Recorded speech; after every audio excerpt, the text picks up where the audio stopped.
In today's video, I'm going to teach you how to organize notes in Obsidian. We're going to set up a simple, reliable structure for task reminders so you always know where to put things and where to find them. Open Obsidian on your computer and make sure you're in the vault where you want these notes to live. If you're new to the app, the File Explorer is usually on the left side. That's where you'll see your folders and notes. Keeping everything in one place inside your vault helps you stay focused and reduces clutter across your workspace.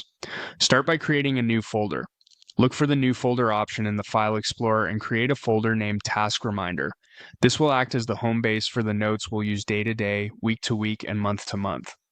Clear folder names matter because they make your system obvious at a glance.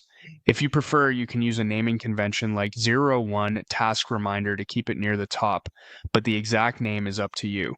The key is consistency, so you build a habit around where things go. Inside that folder, add a new note and name it Daily Add Task. This is your space for everyday to-dos and quick reminders. Think of it like your daily scratch pad, but inside Obsidian where it's searchable and linkable.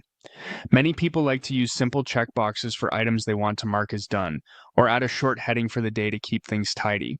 The goal is to make it effortless to open this note each morning and capture what needs your attention. Next, add another note and name it Weekly Add Task. Use this as your planning and review hub for the week. It's a great place to list priorities, track recurring responsibilities, or jot down wins and lessons learned. Keeping weekly items separate from daily ones prevents your task list from ballooning and makes it easier to zoom out and plan with intention. Finally, add a note named Monthly Add Task. This is where you can keep high-level goals, big deadlines, and any routines you want to revisit each month. Separating monthly items helps you avoid the noise of daily tasks and ensures big picture work doesn't get lost. With these 3 notes inside your task reminder folder, you've created a simple but powerful structure. Open the daily note for quick actions, the weekly note for planning, and the monthly note for direction. Over time, you can refine formatting, add links between notes, or save reusable headings as templates. But even as is, this setup gives you a clear, repeatable system you can trust.